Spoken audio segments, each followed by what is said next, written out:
A lot of this isn't going to make sense to you, and I'm sorry about that. I'm just going to start at the beginning, with the house.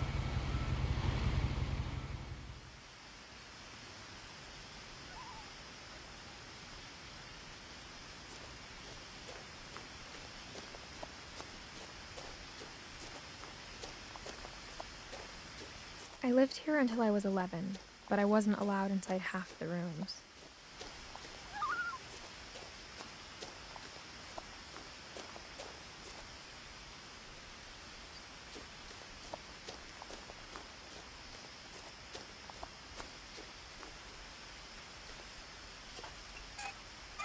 Inside the mailbox were bills from 7 years ago, marked urgent, open immediately.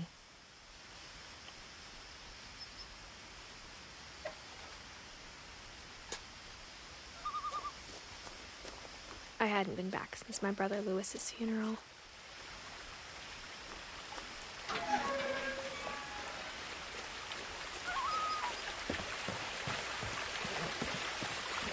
In her will, my mother left me a key, but didn't tell me what it unlocked. Maybe she thought I'd know. Or she thought the mystery would be enough to bring me back.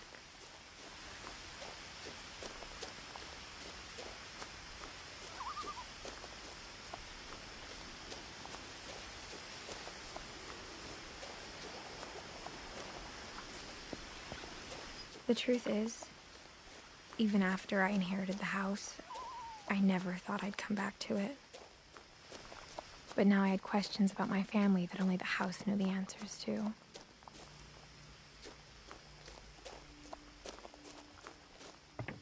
The woods around the house have always been uncomfortably silent, as if they're about to say something but never do.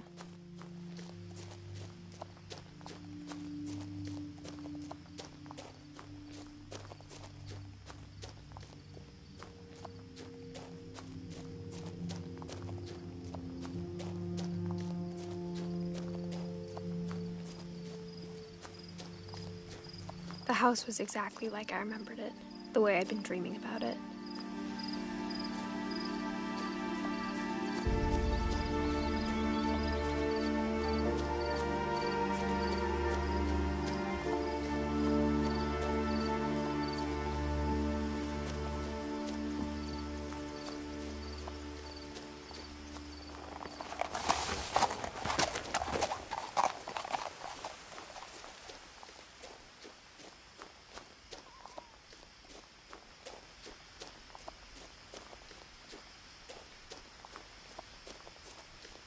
No one had driven this way in a long time, but I saw a few hoof prints.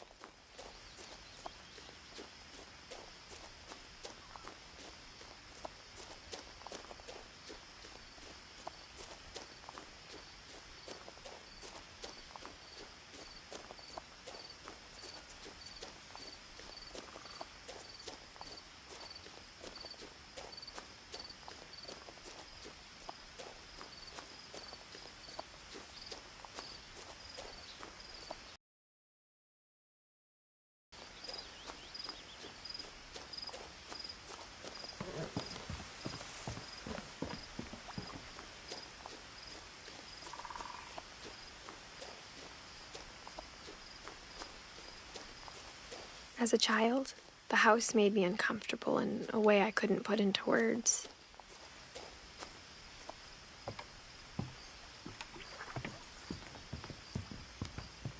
Now, as a 17-year-old, I knew exactly what those words were. I was afraid of the house.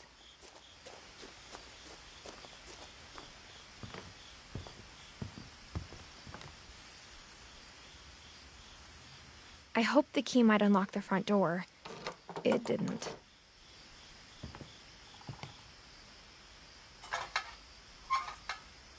Looking in, I felt like the house itself had been waiting for me.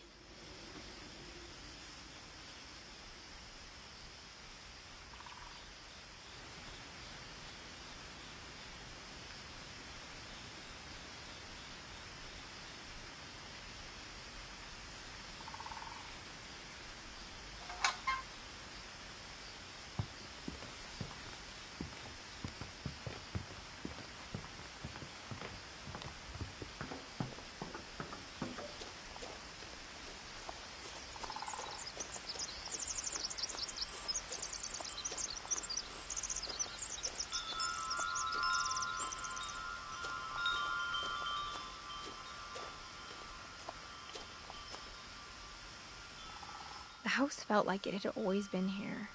Even the swing set was older than my mother.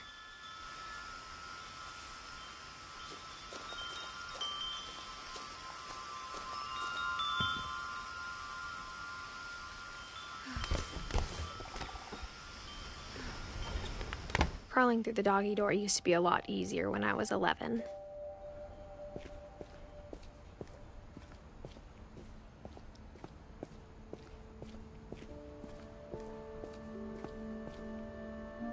The power had been turned off the night we left. For the first time in years, I felt like I was home. But instead of a family, there were just memories of one.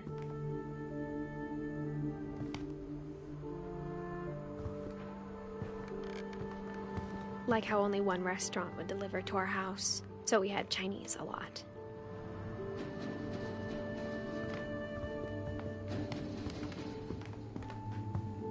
Or how after Louis started working at the cannery, we all got sick of eating salmon. Except our cat, Molly.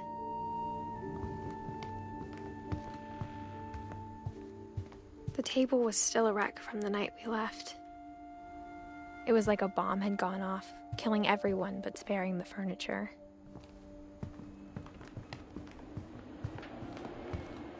My mom was the only one of us who could imagine Great-Grandma Edie living in a nursing home.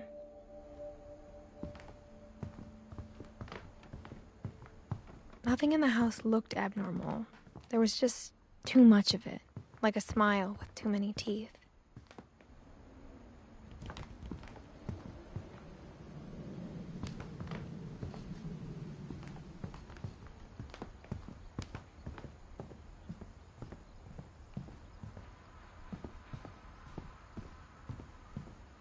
My mom wasn't much of an optimist, but she never stopped believing that my brother Milton was alive.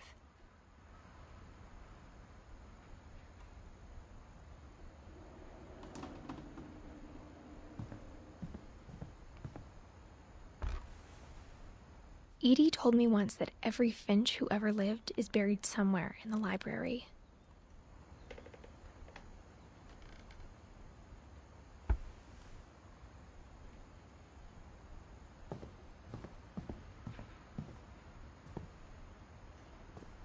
After Milton disappeared, Mom sealed up all the bedrooms.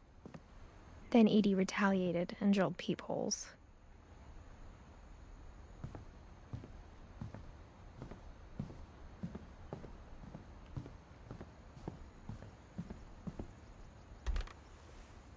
My Grandpa Sam spent 7 years sharing a room with his dead brother, Calvin.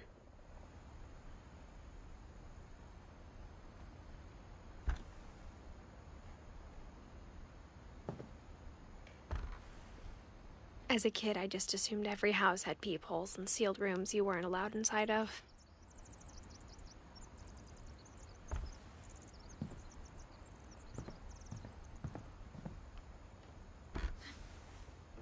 The last time I was in Edith Sr.'s room, I was 10 and she was painting my portrait.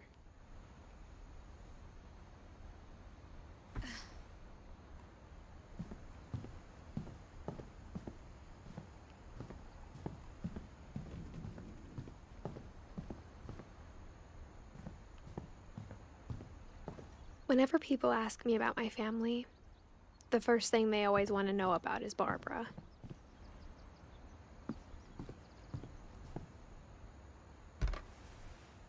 Barbara was a child star for 2 years, until America grew out of it.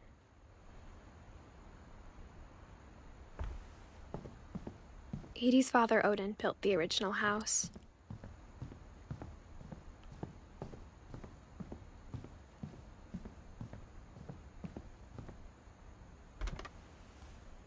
Molly always seemed like a girl I could imagine being friends with, if she hadn't died in 1947.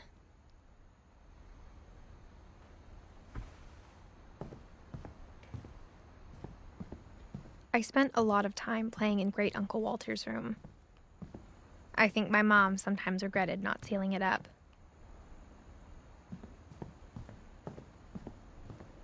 Louis told me there were secret passages, but I never believed him.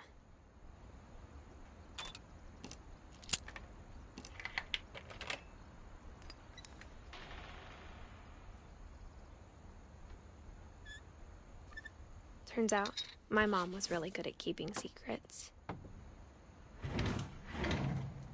Now it was time to find out what my mom had been afraid of.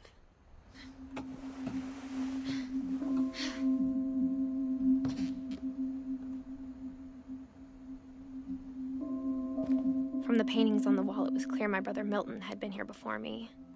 Reading this, maybe it sounds like I had a plan, but I had no idea what was behind that door.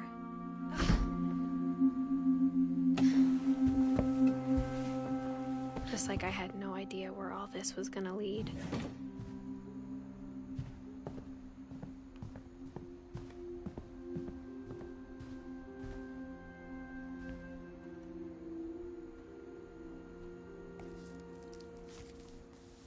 December 13th, 1947. Dear Diary, I'll be gone soon, but I wanted to tell somebody about what's gonna happen. It started when Mom sent me to bed without dinner. I woke up and I was starving, so I looked around for something to eat. The gerbil food was dry, but I didn't mind it.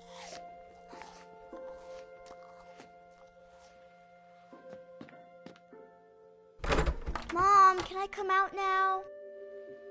Sweetheart, it's late. Go to sleep.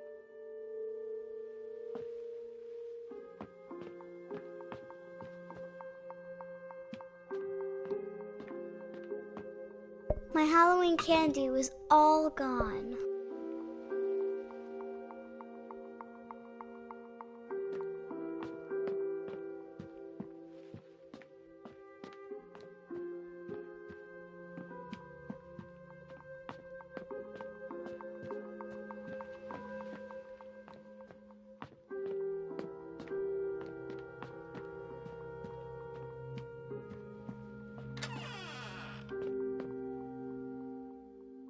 I kept eating and eating.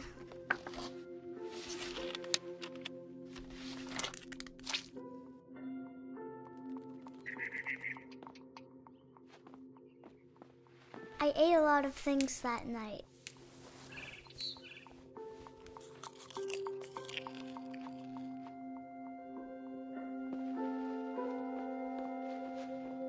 Then I heard chirping outside my window. It was a barn swallow going back to her nest. I reached out for her.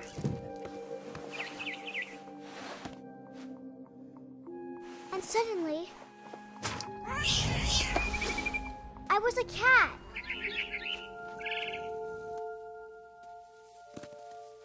I tried to be quiet, but the bird was really scared.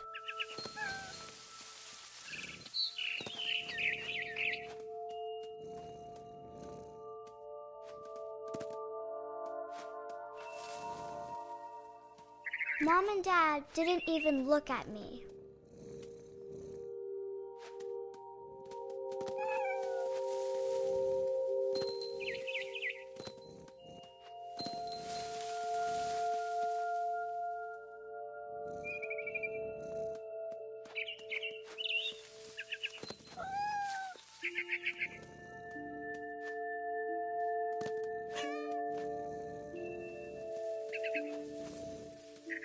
The babies were all gone.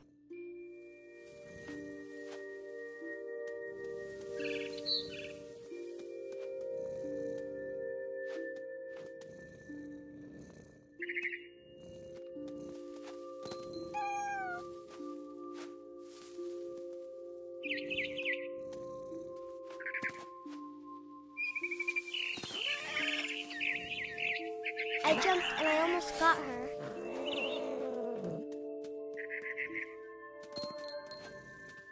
I could tell she was getting really tired.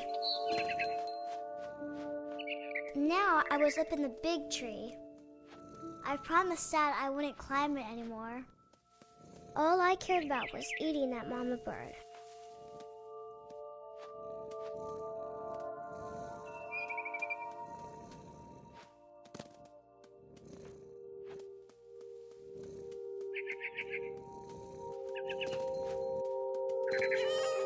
I gobbled her up. And suddenly, I was an owl. first, all I heard was the wind. Then I heard little teeth nibbling in the grass.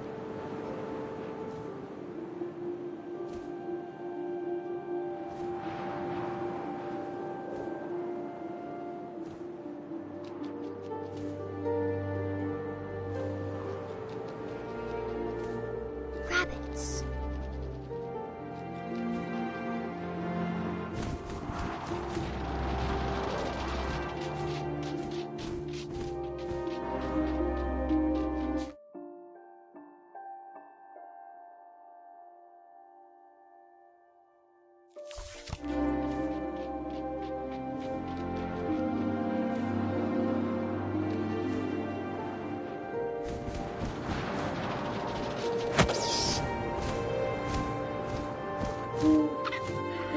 His face looking up and seeing mine through my talons. I swallowed him up, and I didn't chew one bit. Then I flew off to find something bigger.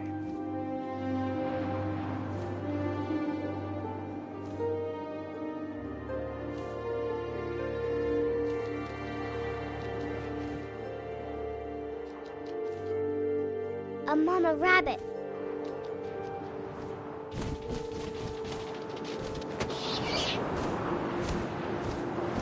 She was almost too big to carry. I started choking, but I couldn't stop eating. And suddenly, I was a shark.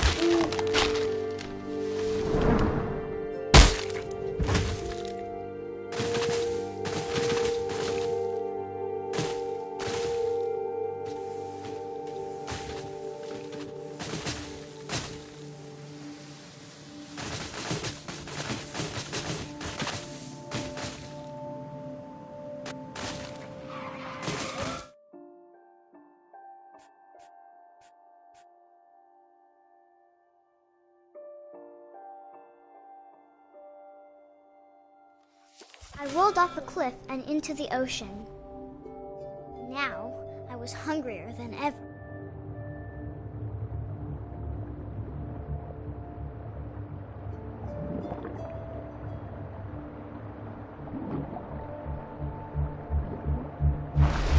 I wanted fat, juicy seals.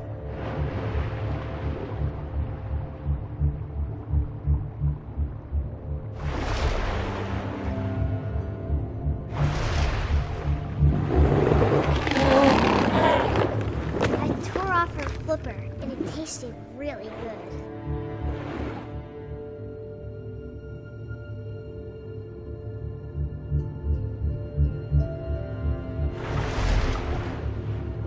I grabbed on tight. When I was so hungry, I jumped out of the water. When I opened my eyes, everything had changed.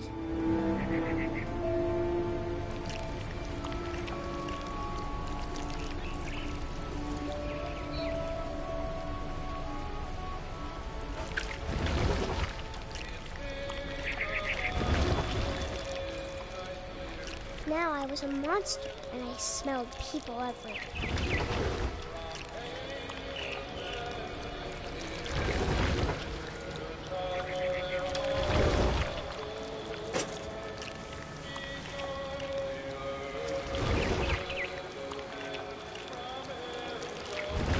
I was big, but I moved real quiet.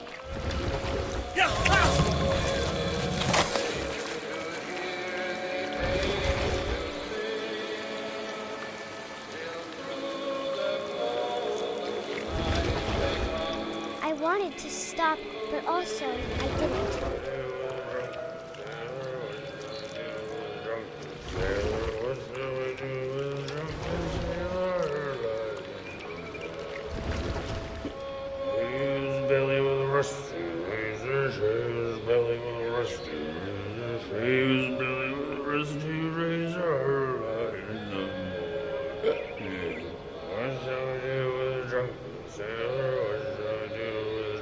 Sailor, what shall I do with a drunken sailor? Put him in bed with the captain's daughter, put him in bed with the captain's daughter, put him in bed with the captain's daughter.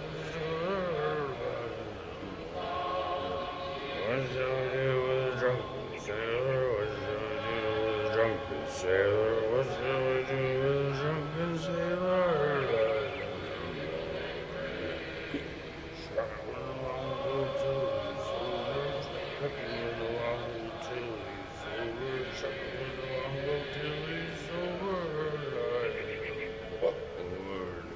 What shall we do with a drunken sailor? What shall we do with a drunken sailor? What shall we do with a drunken sailor?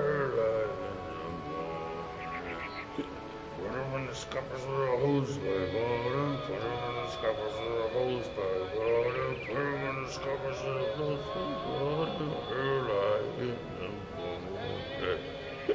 What shall we do with a drunken sailor? What shall we do with a drunken sailor? What shall we do with a drunken sailor? He rises, he rises, she rises, he rises in the morning.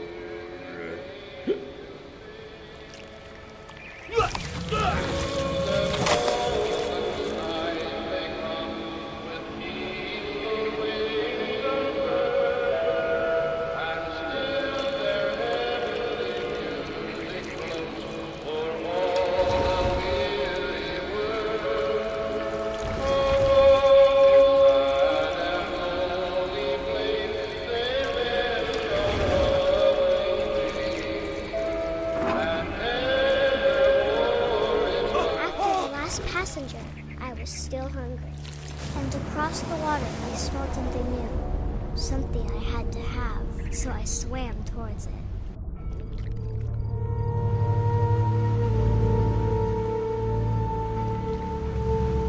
I slithered onto the sand, and the good smell went into an old pipe.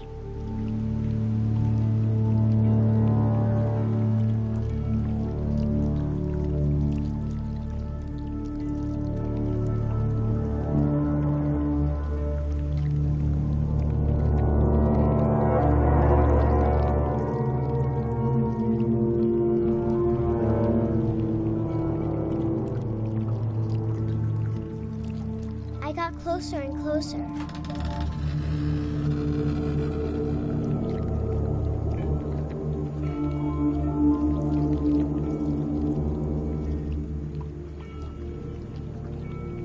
All of my stomach started growling. And suddenly, I was me again. I held my breath for a long time, but I couldn't hear anything. I think it's waiting for me to fall asleep. But it's not going to wait much longer. It needs to be, and we both know I will be delicious.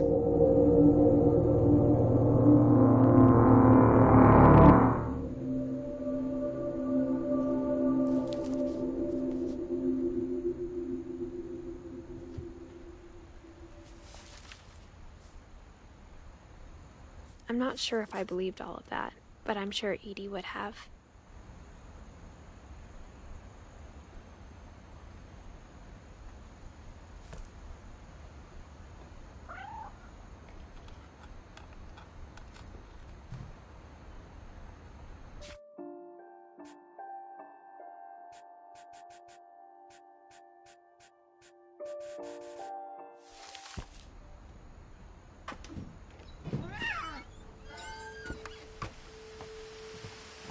This will be obvious later, but my mom never told me any of these stories.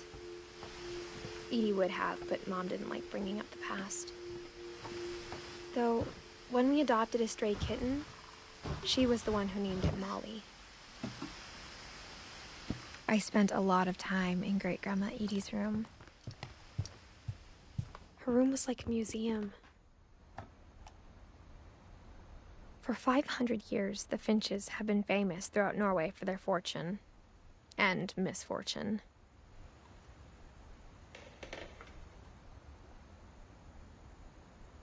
Odin Finch buries the latest victims of the family curse, his wife Ingeborg and their newborn son, Johan.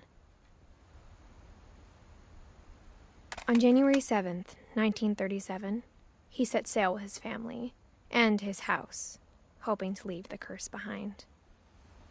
But 40-foot waves off the coast of Washington send the house and Odin to the bottom of the sea. Odin's daughter Edie, with husband Sven and baby Molly, step ashore on their new home, Orcas Island. Edith Finch is the first to be buried in the new family cemetery. His daughter Edie is already dreaming of a new Finch house.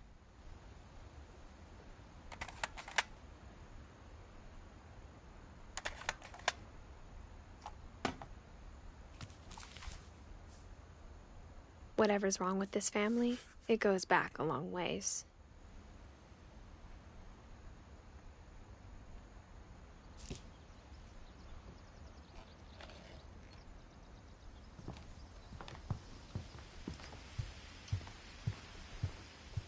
When Edie told people Sven was killed by a dragon, she could also have said he was building a dragon-shaped slide that collapsed.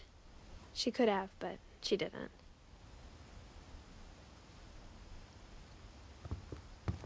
Even in her 90s, sometimes Edie seemed a lot younger than my mother. The only trace Grandpa Sam's first wife, Kay, left on the house was the pink bathroom.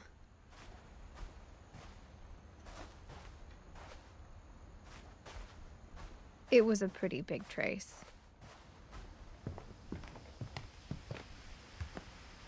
Edie gave a big interview about a mole man living under the Finch house. My mom was furious.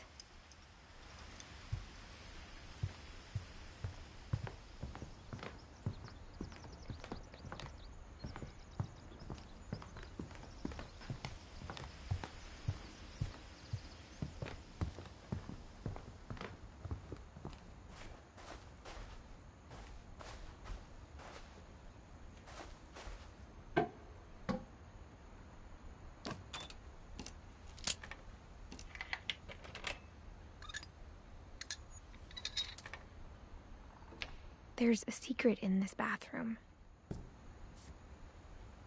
It's in the last place you would look.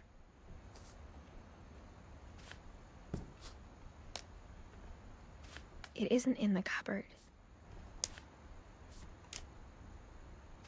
It's hidden in this book.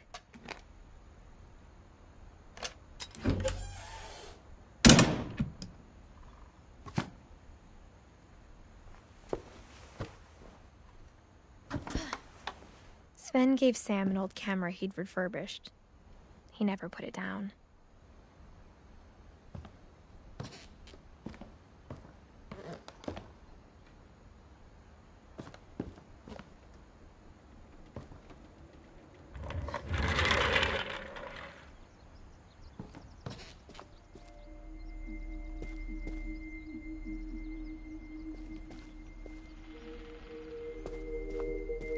I knew Grandpa Sam had a twin, and that he never talked about him. I guess my grandpa didn't like history any more than my mom did.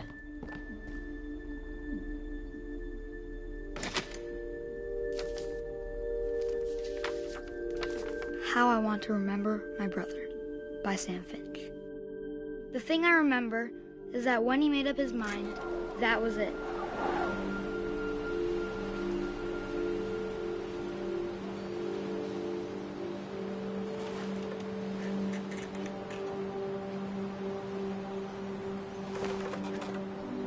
My brother said he'd die before he ate another mushroom, and he did. At Barbara's funeral, we swore we'd never be afraid again, and he wasn't.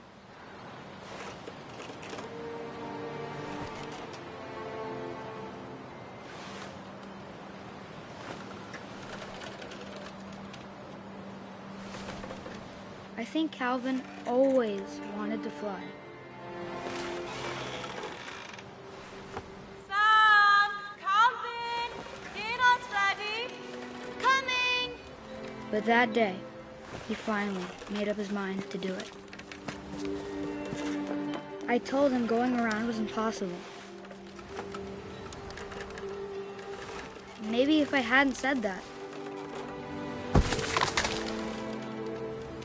Calvin! I'm not gonna tell you again! maybe if the wind hadn't picked up.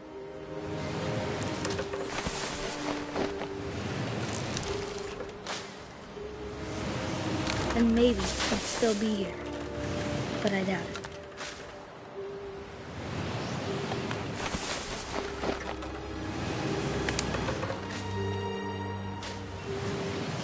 I think he'd already made up his mind.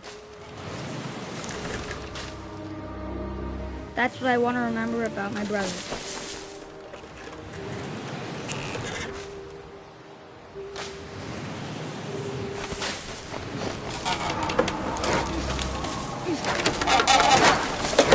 The day he made up his mind to fly. And he did.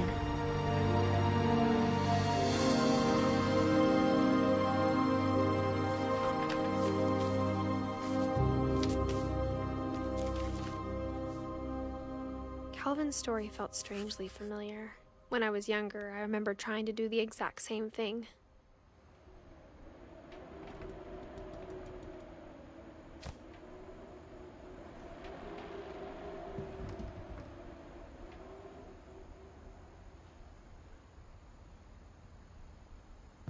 After the funeral, Edie roped off Calvin's half of the room.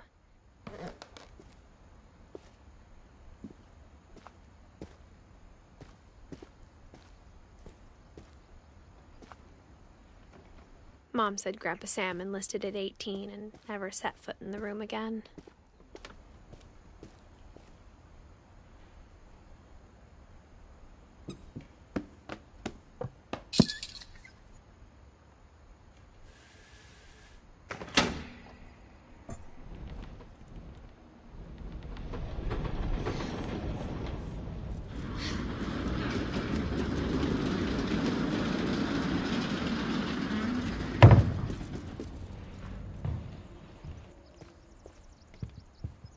The passages were a pretty tight fit. They'd obviously been built for smaller hands and bellies.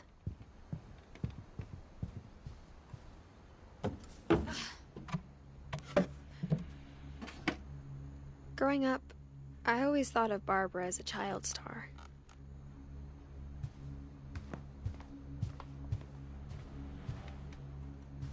I never thought about how hard it must have been for her afterwards.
Of all the stories people wrote about Barbara's death, I'm surprised Edie saved this one.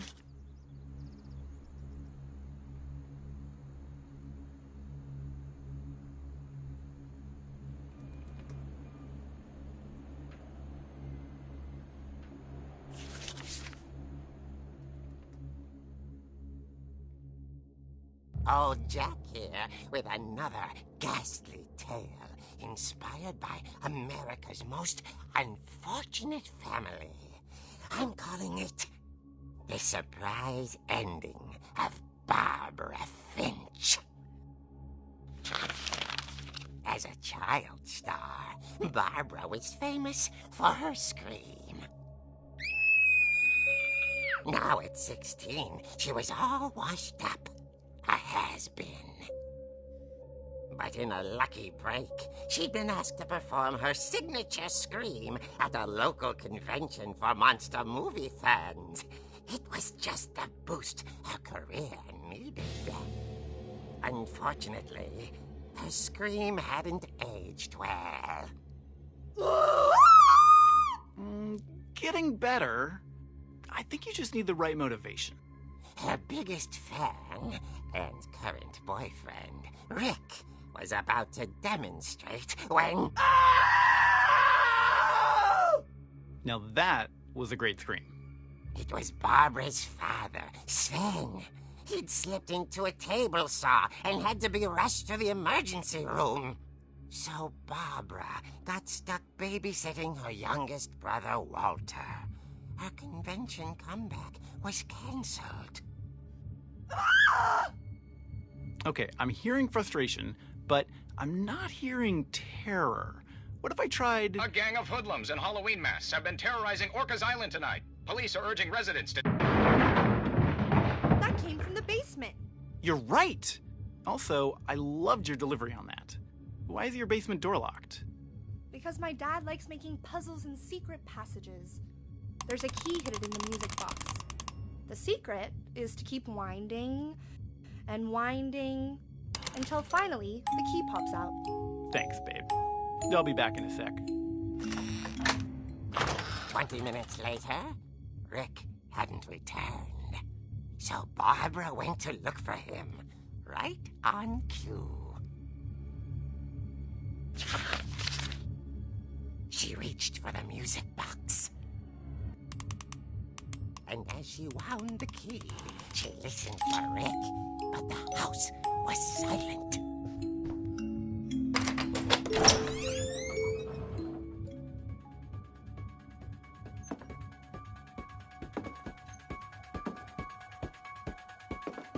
She found Rick's crutch and imagined the worst.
Leader is the infamous Hookman killer, Dr. Carl Hamill, who impaled and then ate his family 10 years ago tonight.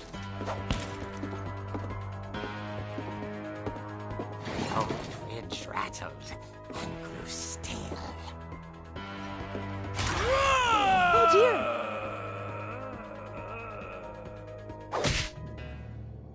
Oh! Rick? Barb, relax. I was just trying to scare you to help you find your scream. Well, I'm not scared, Rick. I'm furious. Then act furious. All I'm getting from you now is that you're hurt and confused and you're... She threw him out, but she kept a little something to remember him by. Barb, have you seen my other crutch? And she was still holding it when she fell asleep watching the Late Picture Show. Hours later... Barbara! Walter, what's going on up there? Ah! Okay, I'm coming up, but if this is a trick, you're dead, Walter.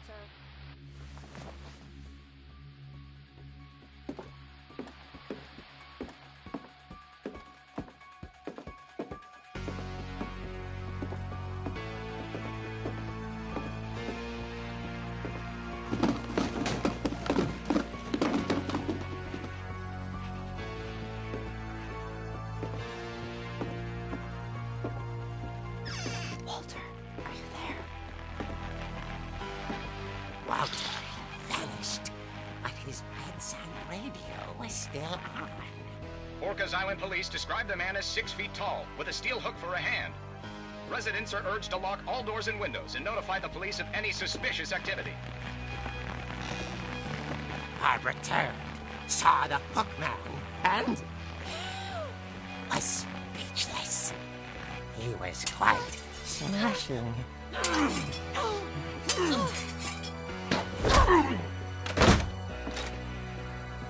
And he was. He couldn't get enough of Barbara. Okay, Barbara, there's gotta be another way out of here.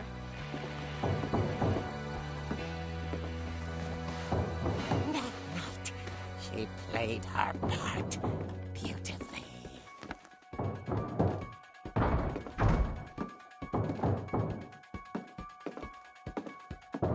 She thought about abandoning Walter, but just couldn't do it. Molly's door hadn't been opened in years. The hinges grow.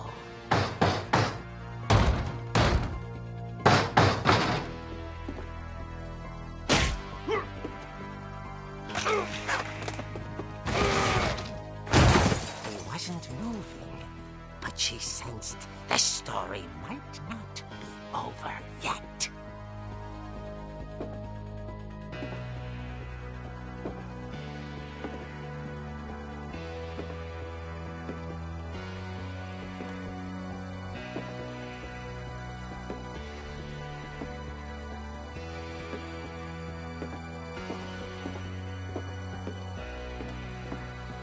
The hookman had vanished.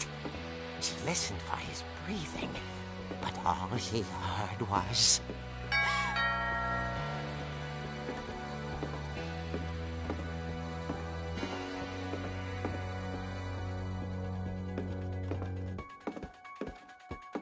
Someone at the door was dying to speak to young Barbara. At the door, she heard whispering. It was coming from inside the house.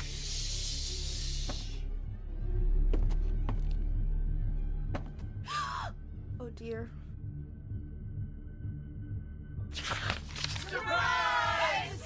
Bravo, Barbara! You were one The monsters had come to surprise her.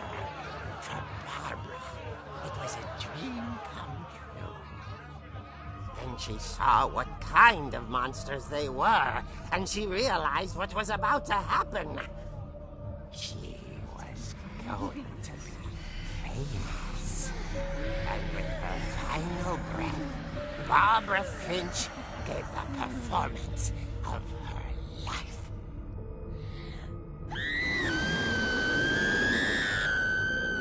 I wasn't there myself, but I hear Barbara was magnificent. Poor girl. She had a taste for stardom. But unfortunately, so did her fans. Of course, the police blamed it all on poor Rick, who disappeared the same night. And little Walter? Hiding under his bed the whole time. He took it all pretty hard, but that's another story. As for Barbara, tucked inside the music box is all they ever found of her. Her ear. Now that's what I call a real eerie tale.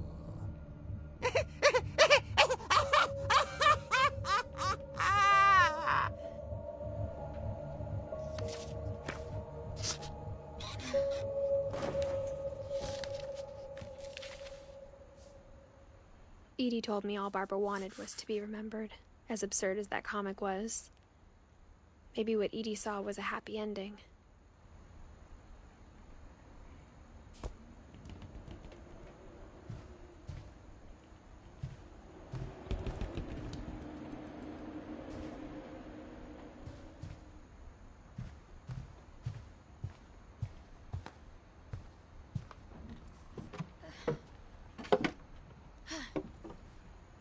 I guess now I know why Mom didn't like me playing with the music box.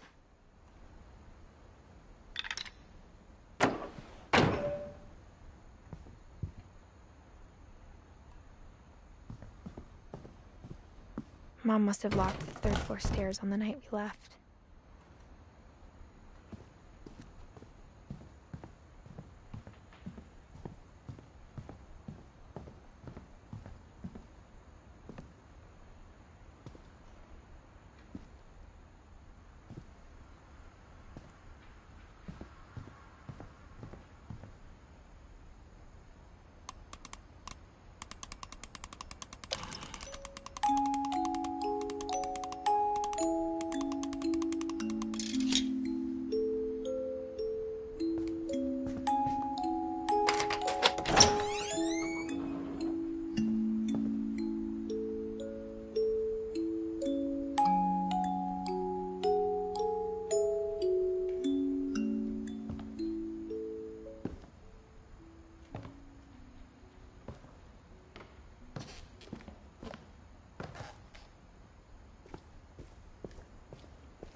Mom said the basement was off limits, unless I wanted another tetanus shot.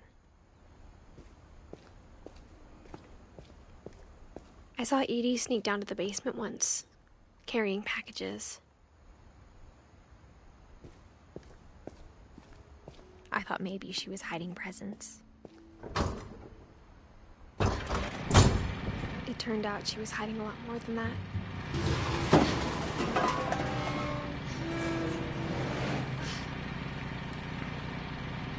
I remember asking Mom once about where Walter had gone. She said after Barbara died, he got as far away as he could. If there's a pattern in all these stories, I think it's that none of us has gotten very far.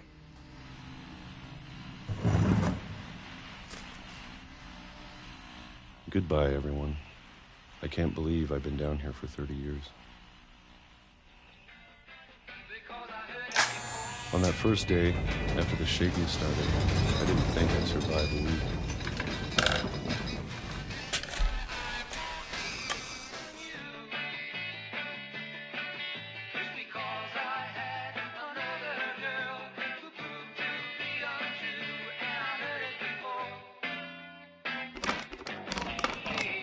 But after a few days, I settled into a routine. That's what kept me sane.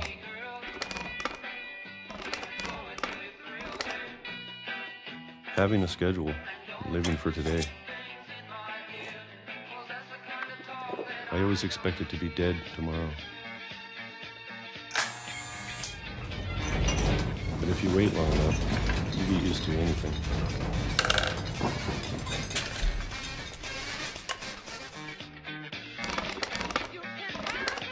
Even a monster on the other side of a door starts to feel normal. Almost friendly.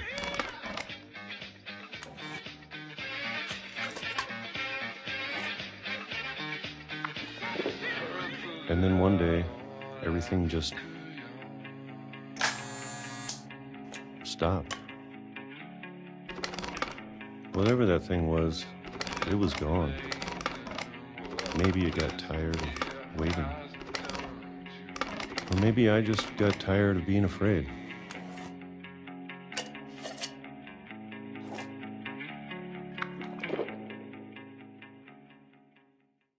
It's been a week now, the longest in 30 years.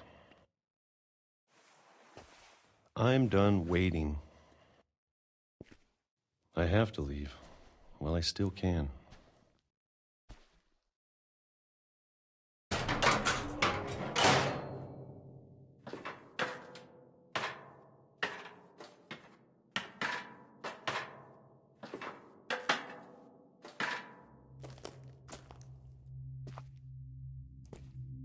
I know it's out there somewhere. Whatever killed Barbara and Molly and Calvin. Maybe this is all a mistake. But I need to stop living the same day, even if it kills me.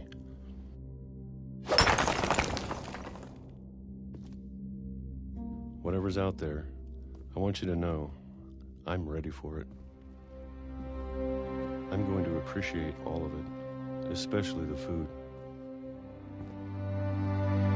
I don't mind if I only have a year left, or a month, or a single week. I'd be happy with 1 year day.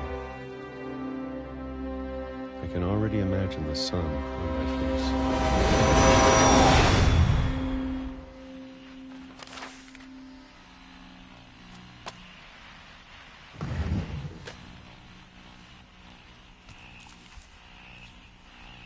Walter died when I was 6. I can't believe my mom never told me he was down here.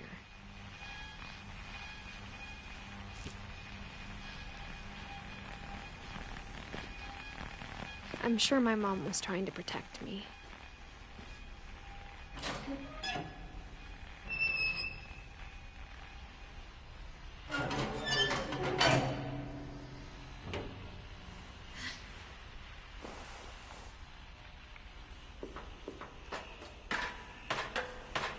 Maybe she was afraid I'd end up like Walter.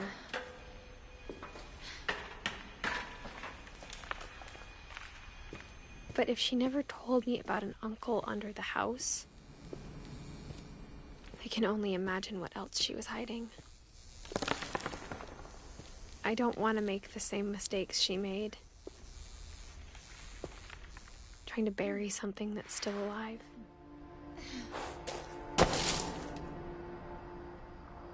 Now that there's only one of us left, or maybe 2, I thought it was time I heard the stories for myself and found out what happened to everyone else. But now I'm worried the stories themselves might be the problem. Maybe we believed so much in a family curse, we made it real.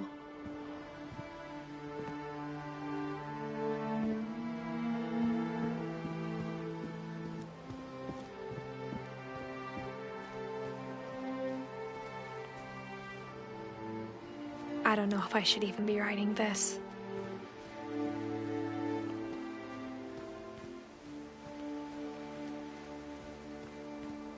Maybe it'd be better if all this just died with me.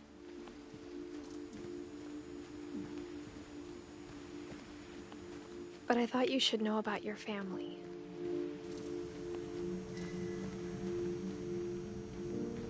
And the history you're a part of.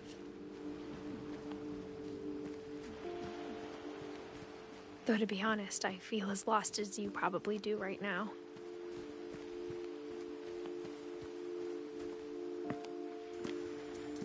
I think the people in these stories believed them, for what that's worth.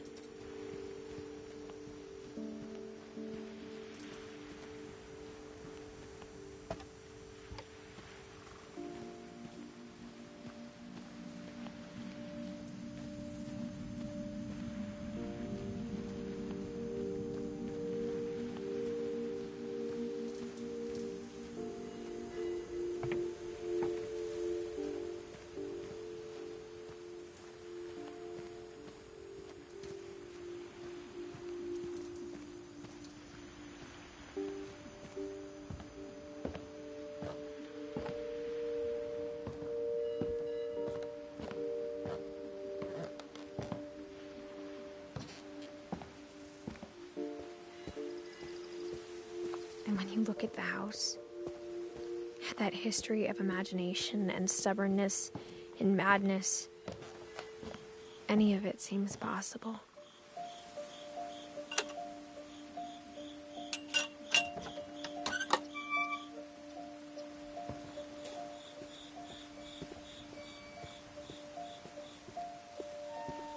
I think we've been surrounded by death for so long, we've just gotten used to it.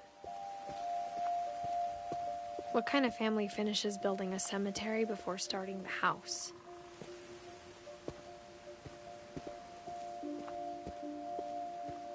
It's embarrassing for me to admit this, but the pet cemetery made me more uncomfortable than the human one. 3 of the gerbils were mine, and 2 had been my fault.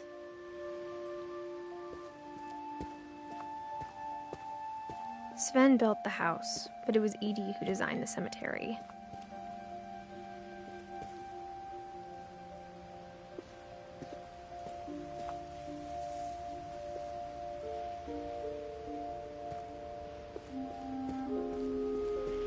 I'm sure Odin's monument had been Edie's idea.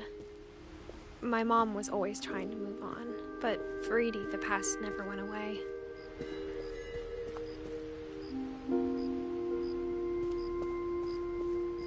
She could see it poking out of the water at low tide.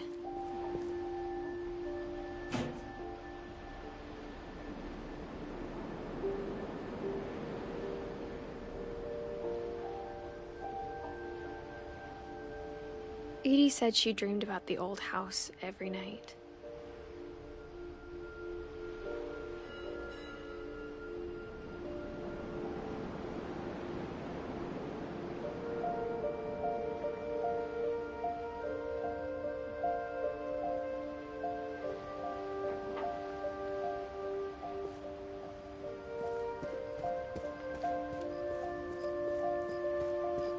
Edie's side was always easier for me to understand.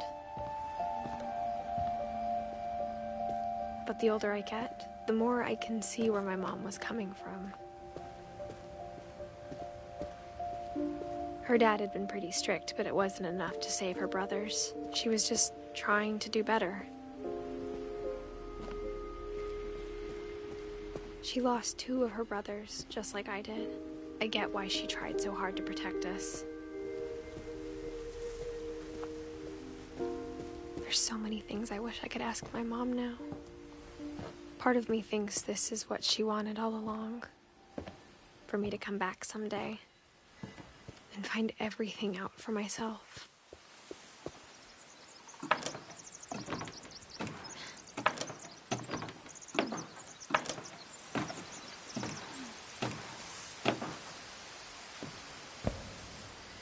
But looking back on it now, if she told me there was going to be so much climbing, I never would have come when I was 22 weeks pregnant.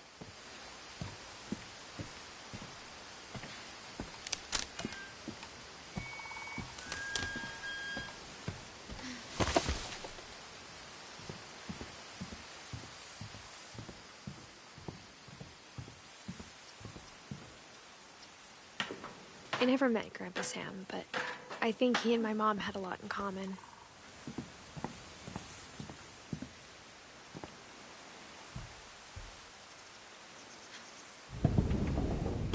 They were both pretty intense.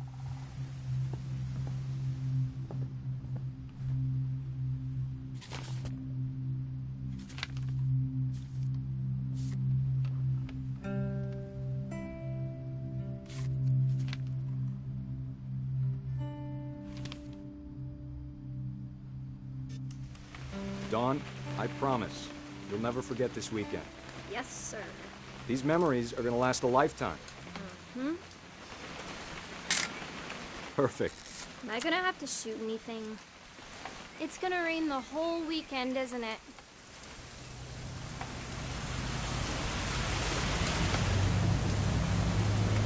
I will never forget this weekend, Dad. That's the spirit.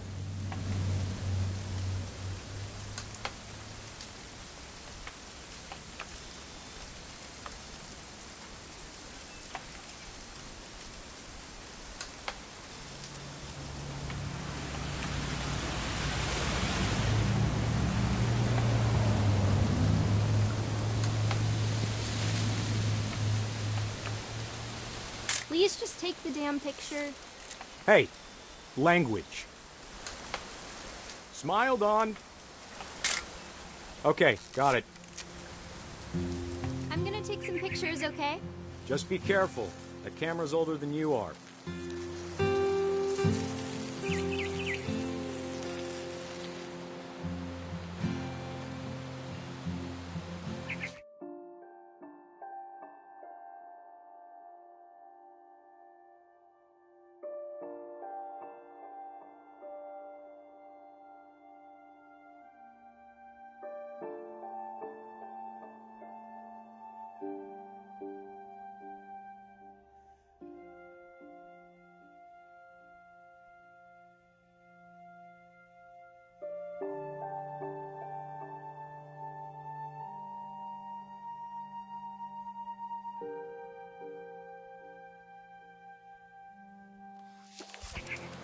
You're right, Dad. It's starting to clear up. Still freezing, though.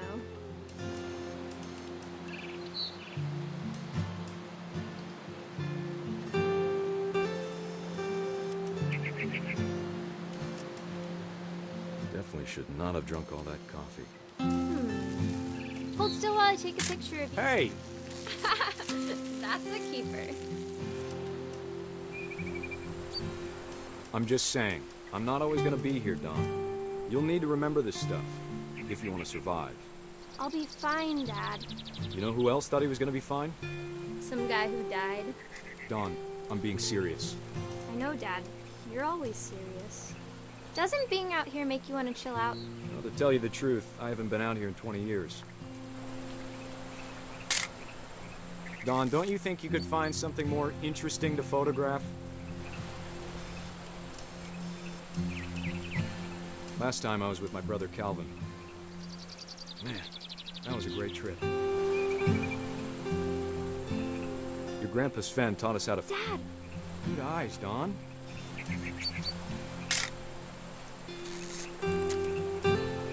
Before you take the shot, let me get a picture of you.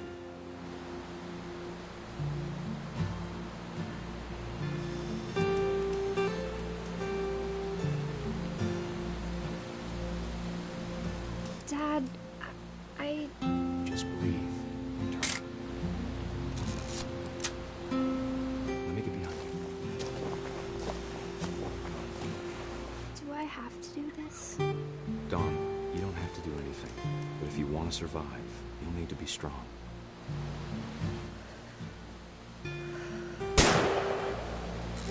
Great shot, Dawn!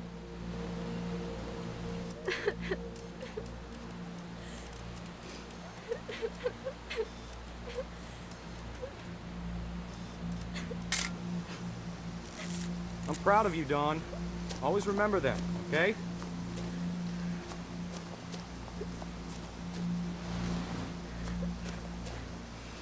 Dad, it's twitching.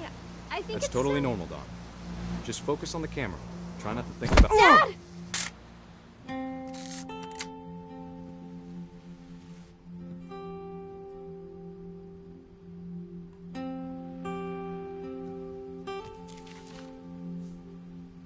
Of all these stories, that's the one I wish most that my mom had told me.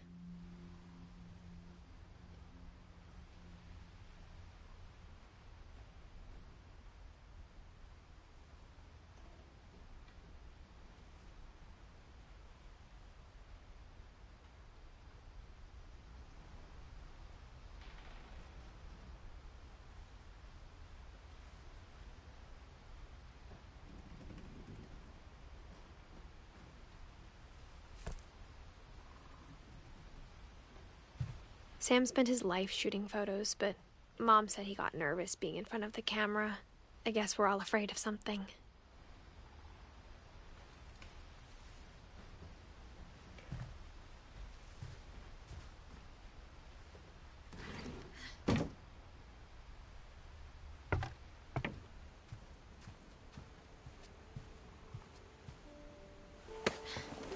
After Sam died, my mom and Edie got really close. They'd both lost a lot.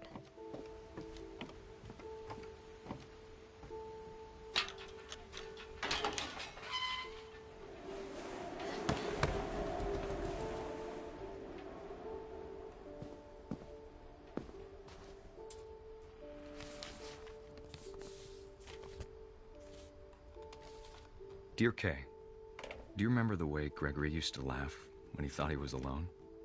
Like something funny was happening, but only he could see it.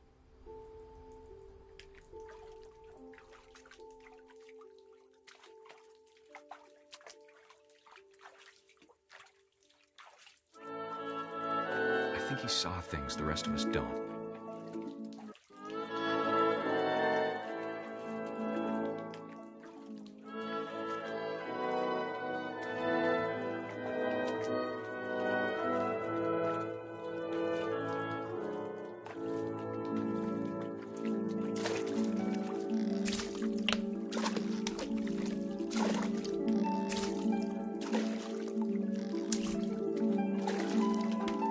Let's hand over Gregory. It's time to... Hold on, sweetie. Hello? Sam, I told you I don't want to talk right now. I wonder what he saw. What his world was like.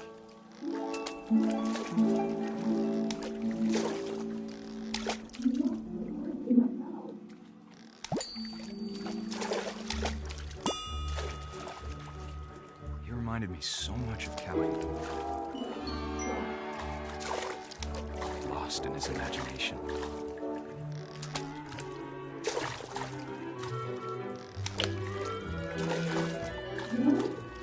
Whatever it was he saw.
Sure made him happy.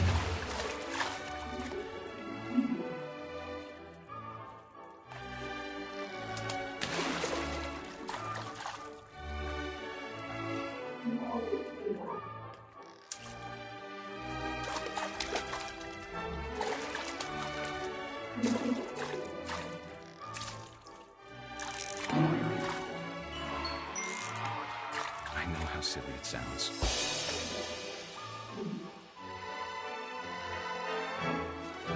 That I worried about a baby being too happy. But I could feel him slipping away. Sorry about that, Gregory. I know you did everything you could. Maybe if I hadn't called that night. Damn it. Hold on, I don't want Gregory to hear this.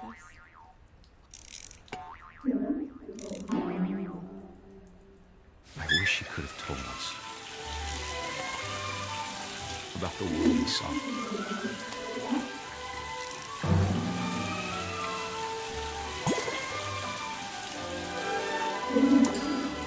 There's so much I don't understand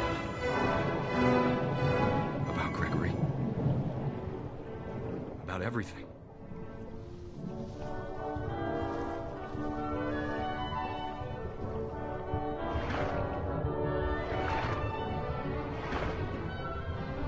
But I know what happened wasn't your fault.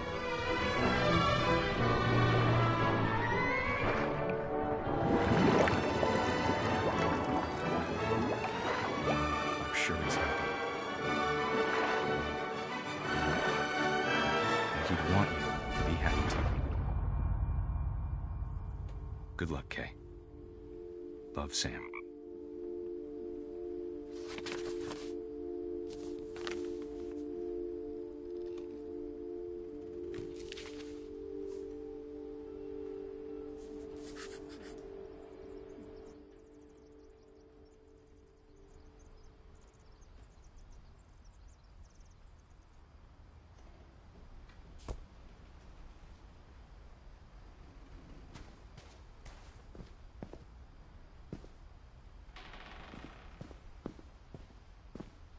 I can't imagine my mom ever writing poetry, and yet... A poem for Gus, who always said the wedding was a bad idea. Our father never hit us kids, at least not very hard, before the day my brother said with teenage disregard that he'd be dead before he'd see a wedding in our yard.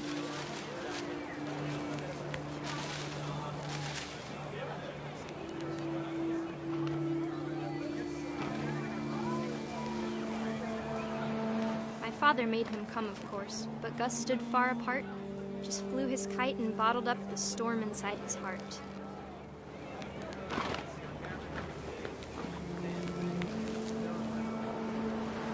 I tried to talk him out of it, but though he'd never met her, we don't need a stepmom, were the words that I now pronounce you husband and wife.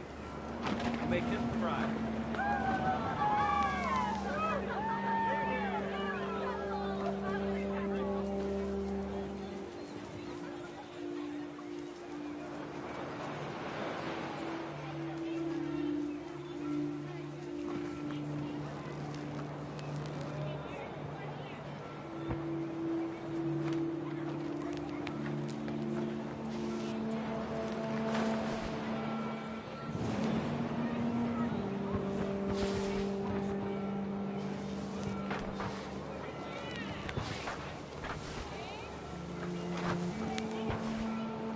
When the time for photos came, Dad ordered him to come here. But Gus declined, and as a sign held up his middle finger.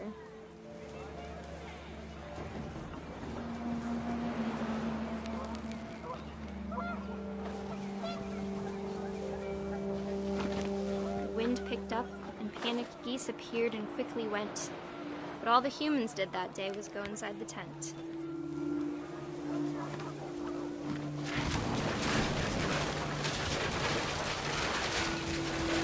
The rain came down in buckets then, but no one seemed afraid that nature might destroy the tent our dad had crudely made.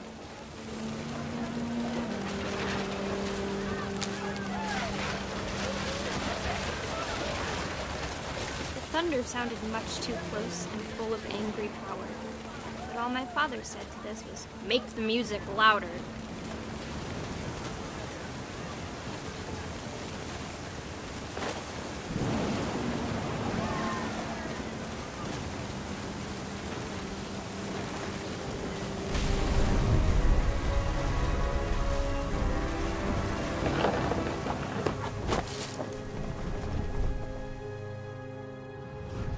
wish that I could truly say I thought about you on that day. Out there on the beach alone, just you, the wind, the sea, and foam. But I didn't, until we found you.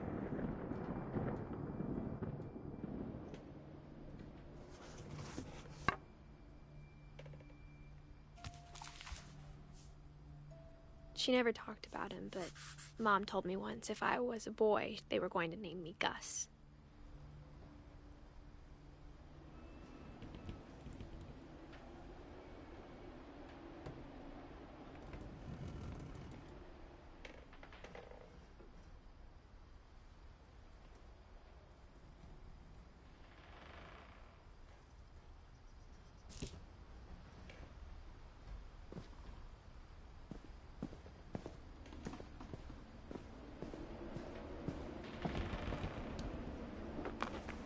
My mom moved up to the loft after her brothers died. At the time, it was as far away as she could get.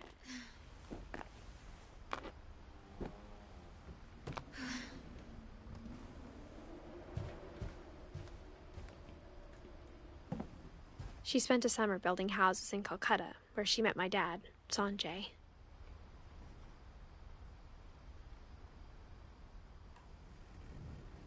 My mom moved to India a week after graduation and got a job teaching English. Louis was born a year later.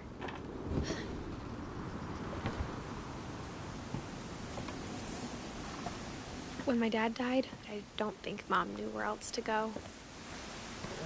I'm sure Edie was happy to have her back. The house had to get a little bigger, but Edie was used to that. And for a while, things were good, almost normal. But it didn't last.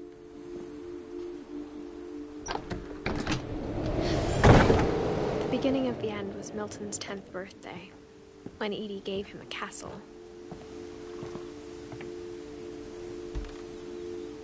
After Milton disappeared, the only thing he left behind was a room full of paintings.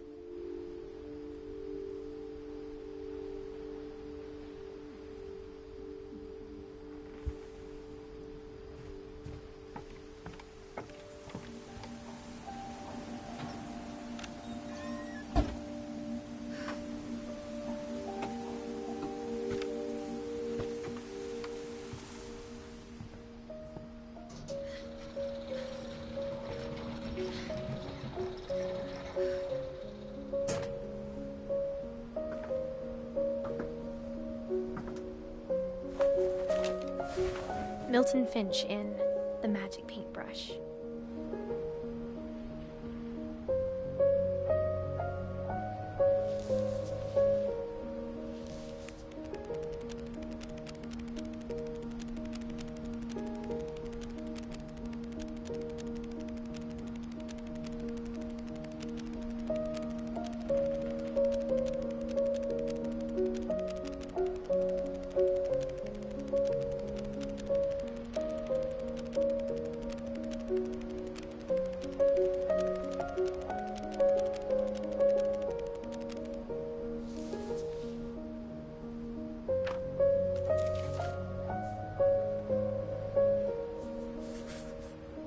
I was 4 when Milton disappeared.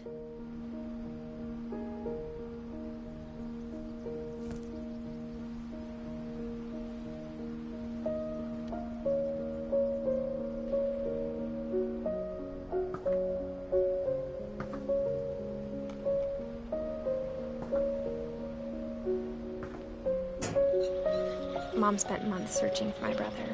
Then she sealed the doors.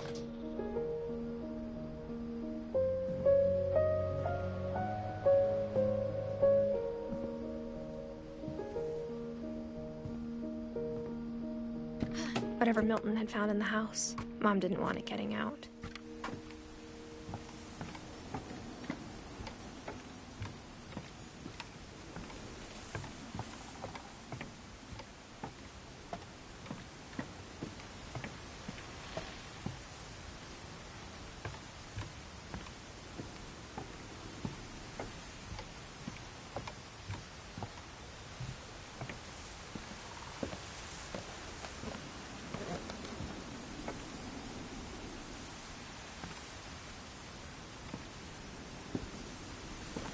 Mom definitely blamed Edie, but I think Louis blamed himself.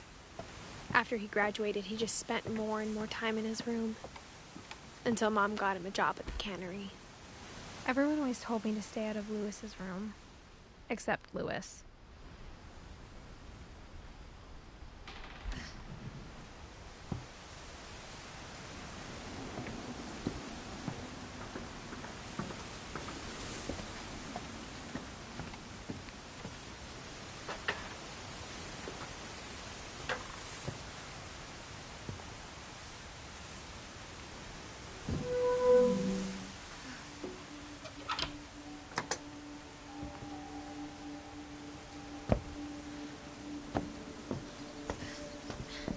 Louis's room smelled very, very familiar.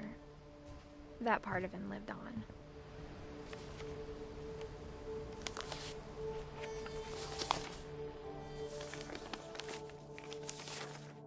Dear Mrs. Finch, as Louis's psychiatrist, I can understand your desire for an explanation.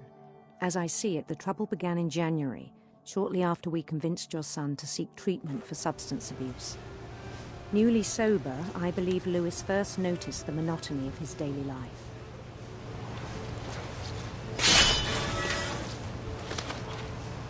He kept working at the cannery, but he withdrew part of himself. In our sessions, I saw the same behavior.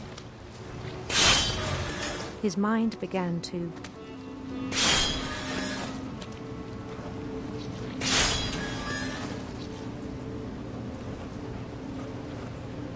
wander.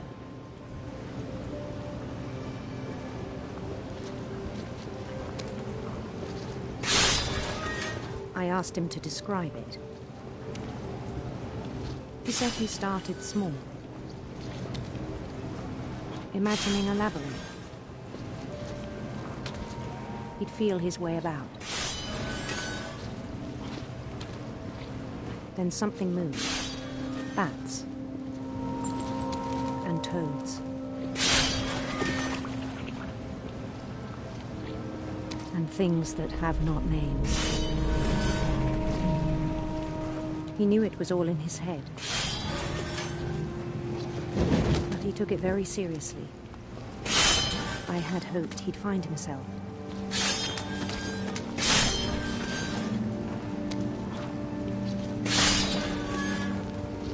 But he found something more. I worried about him then, daydreaming at the cannery. I spoke with his boss,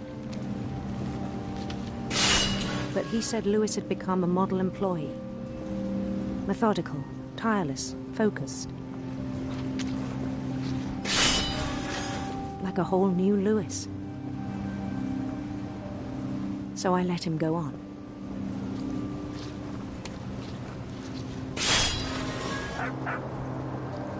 I even encouraged him. It seemed very promising at first. He told me he'd made a new friend.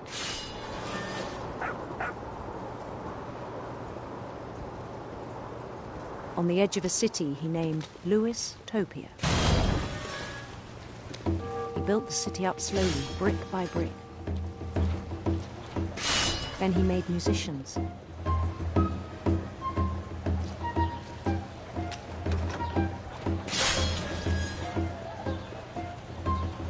And songs for them to play.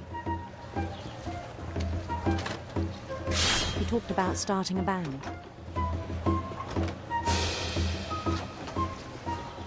And he was always humming something.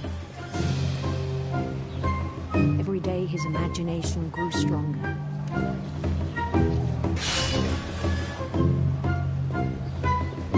He no longer spoke at the cannery.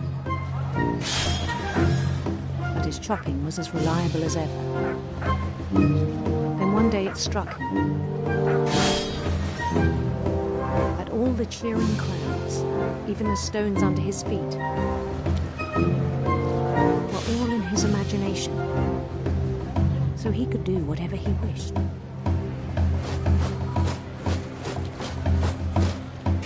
he held an election for mayor. And he won.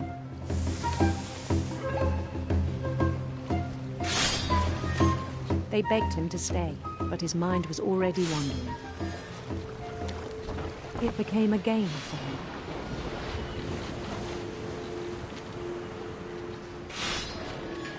He'd conquer a city, then immediately push on. New Louisville.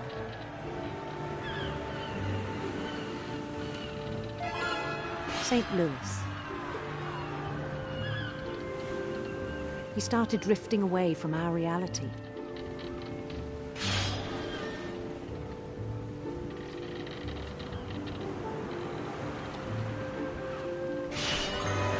Minneapolis. Until one day he forgot to go home from the cannery. Even as his mother pleaded with him, part of Louis kept sailing on.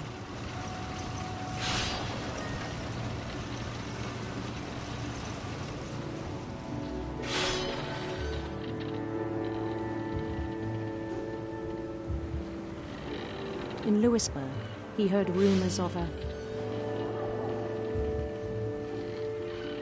handsome queen.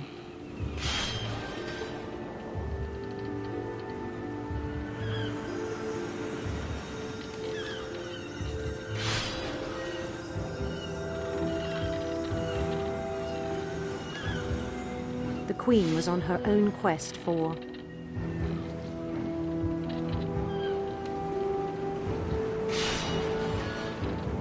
radiant rainbows.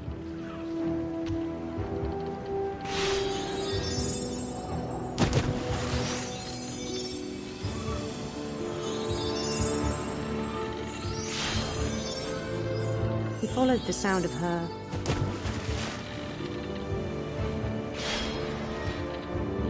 silver harp.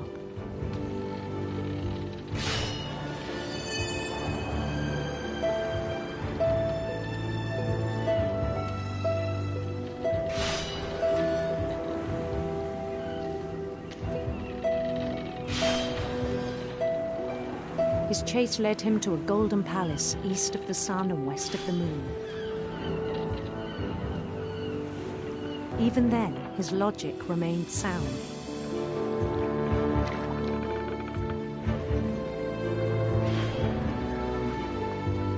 He knew the world was all in his imagination.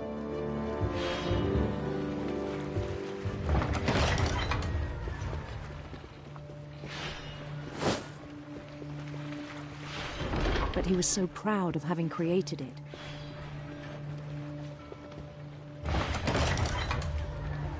In his own eyes, he'd become something greater than a king.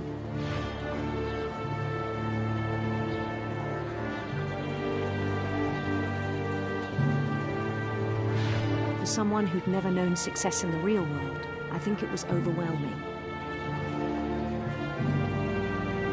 And then it struck him that the real Louis was not the one chopping salmon, but the one climbing the steps of a golden palace.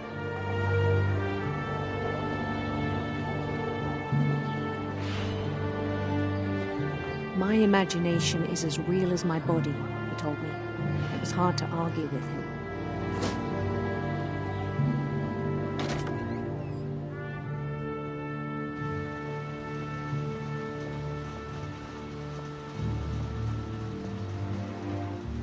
We began to forget the world we know.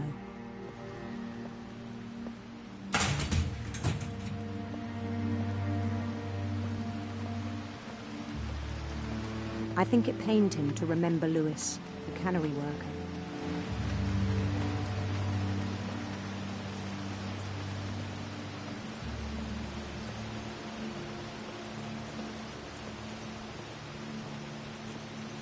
He began to despise the man with a royal contempt.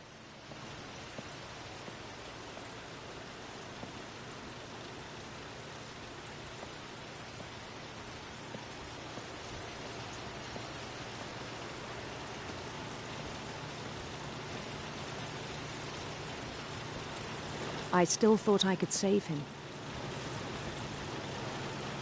even after he said he was being crowned king over all the lands of wonder. The palace would be packed with his companions.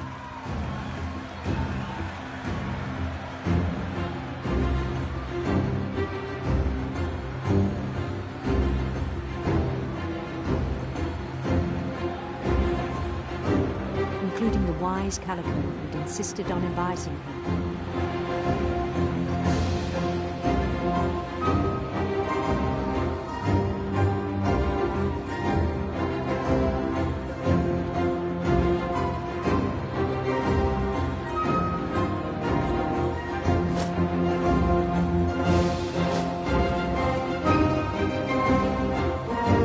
His queen waited, holding his crown.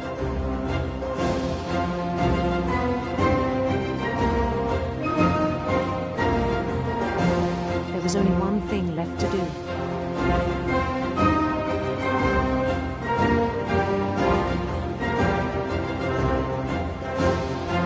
Bend down his head.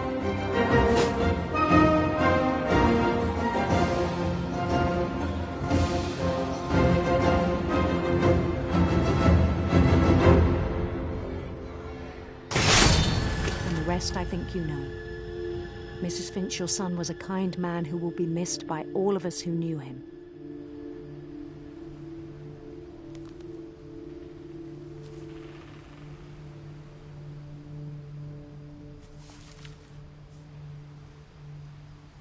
My brother was really cool. I wish you could have met him.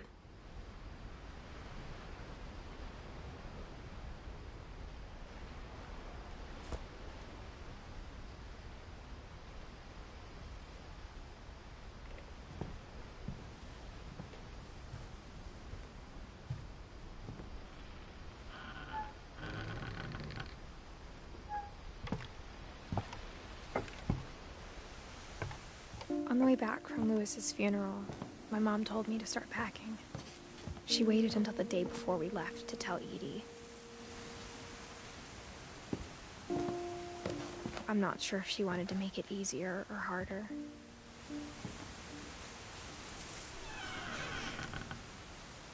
I wish we'd stayed. But I understand why we left. My mom ended up leaving everything behind.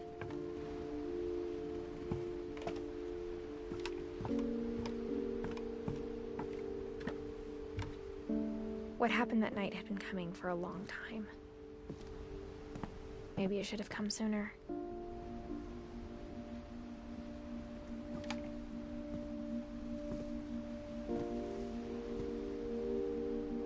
But it had to end one way or another.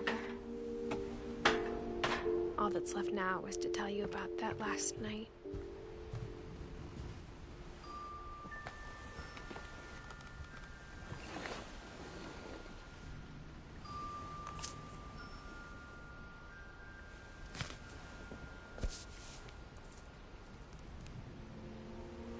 That whole last day, Edie just watched us pack and didn't say a word. Until supper, when she raised her glass and said, "To our final night together, and all our final nights apart." Grandma, you know what I said about alcohol. Some of your medications are very Edith, specific. I left a present for you in the hallway. Why don't you go open it? The grown-ups have to argue now. I'm sorry, you're right. We're all leaving tomorrow. Let's just enjoy our last... I'm not leaving. Edith, you're excused.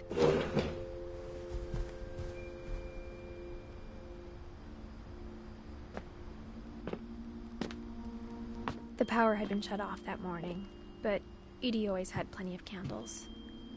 When my mom sealed the library, I don't think she knew about the other entrance. Or that Edie had a key to it.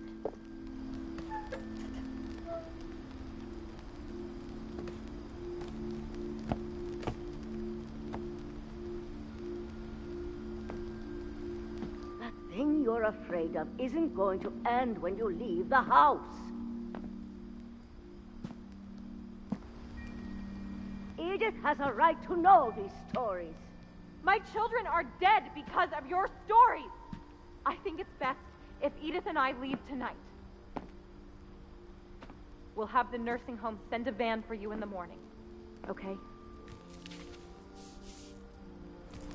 Dear Edith, there's so many stories I wish I could tell you, but there's only time for one.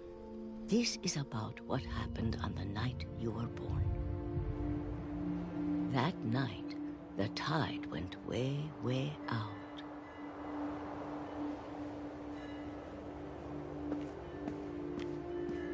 It was the first and last time I ever saw the old house aground. There'd been an earthquake out in the middle of the ocean. They called it the lowest tide in 1,000 years. God, it smelled awful. You know, I've seen that house every day of my life. But I never thought I'd go back to it. When the fog rolled in, I lost my way.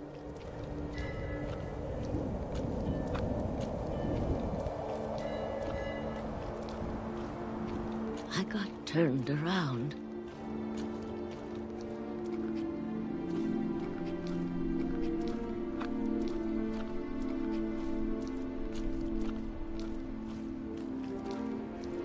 I started seeing things.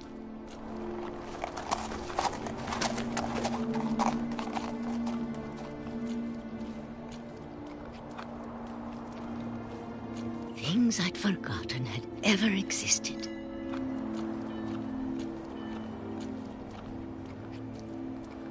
But when I saw them, they felt like old friends. That night, a lot of things came back to me. Or maybe I came back to them.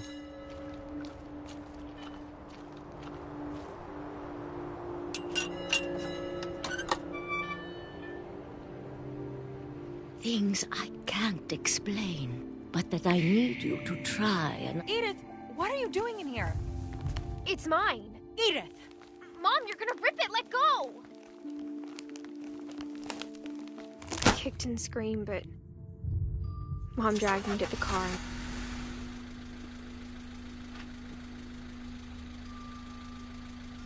I never saw Great-Grandma Edie again. The next morning, the van came to pick her up, but she was already gone. After that, we moved around a lot.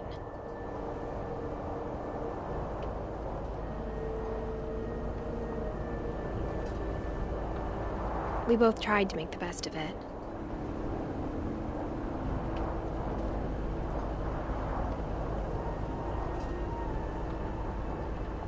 A few years went by.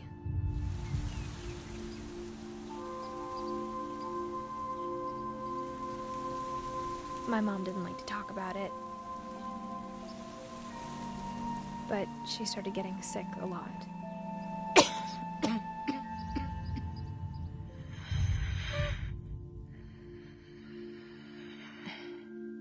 She got better for a while, and then she didn't. And then I was alone. The last Finch left alive.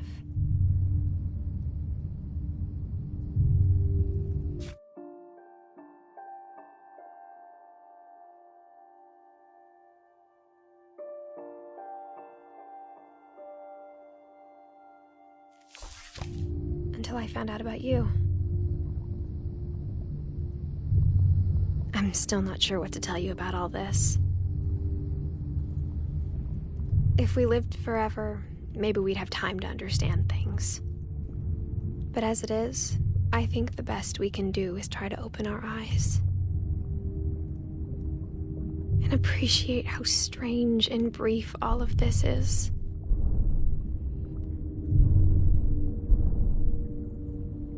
This journal was supposed to be for you.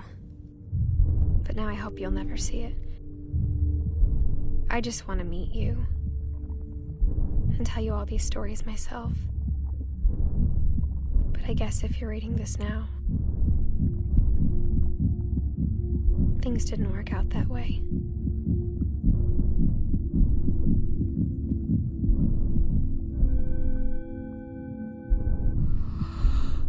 This is where your story begins. I'm sorry I won't be there to see it. It's a lot to ask, but I don't want you to be sad that I'm gone. I want you to be amazed that any of us ever had a chance to be here at all. Good luck.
I grew up looking at Molly's room through the peephole. Molly's gerbil had a tiny bedroom with its own even tinier gerbil cage. Being inside for the first time, I felt like I'd stepped behind a painting.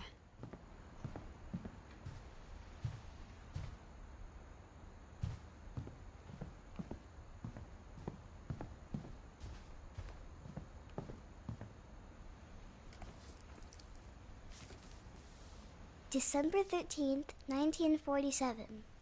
Dear Diary, I'll be gone soon, but I wanted to tell somebody about what's gonna happen. It started when Mom sent me to bed without dinner. I woke up and I was starving, so I looked around for something to eat. The gerbil food was dry, but I didn't mind it. Mom, can I come out now? Sweetheart, it's late. Go to sleep.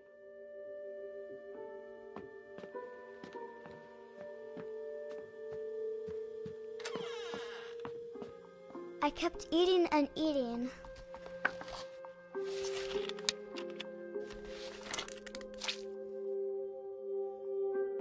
I ate a lot of things that night.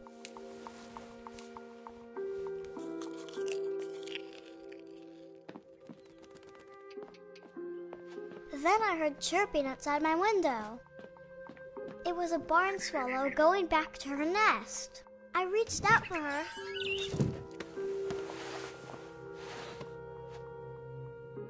And suddenly, I was a cat. I tried to be quiet, but the bird was really scared.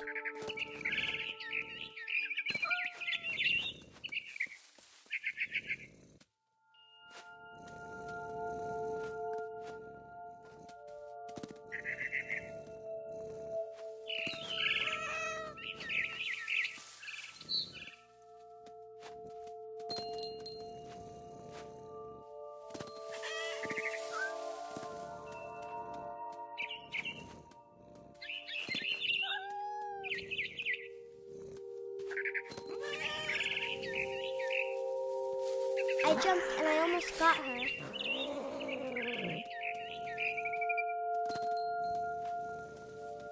I could tell she was getting really tired. Now I was up in the big tree. I promised Dad I wouldn't climb it anymore. All I cared about was eating that mama bird. I gobbled her up. And suddenly, I was an owl. First, all I heard was the wind. Then I heard little teeth nibbling in the grass.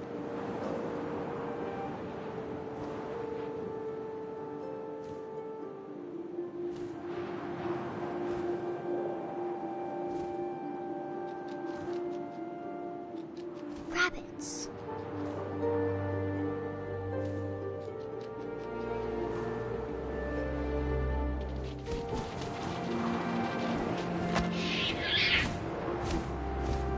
I imagined his face looking up and seeing mine through my talons.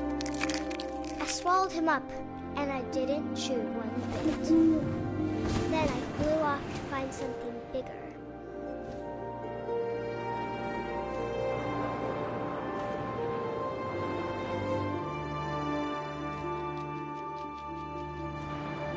A mama rabbit.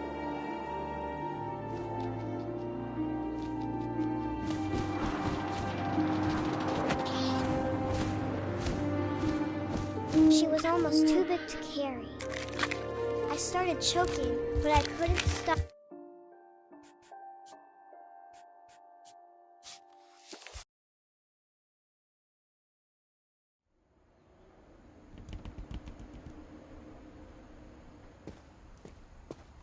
I knew Grandpa Sam had a twin, and that he never talked about him.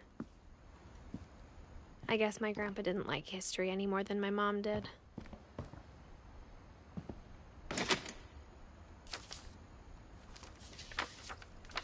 How I Want to Remember My Brother by Sam Finch. The thing I remember is that when he made up his mind, that was it. My brother said he'd die before he ate another mushroom, and he did. At Barbara's funeral, we swore we'd never be afraid again, and he wasn't. I think Calvin always wanted to fly.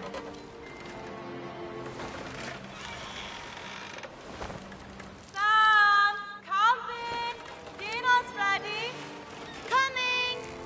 But that day, he finally made up his mind to do it. I told him going around was impossible.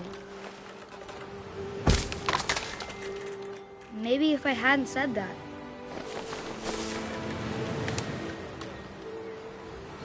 Calvin, I'm not gonna tell you again. Maybe if the wind hadn't picked up, then maybe he'd still be here. But I doubt it. I think he'd already made up his mind. That's what I want to remember about my brother.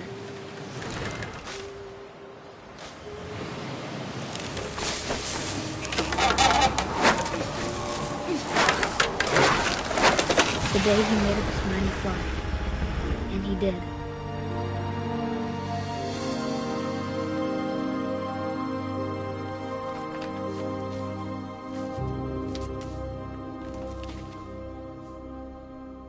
Calvin's story felt strangely familiar.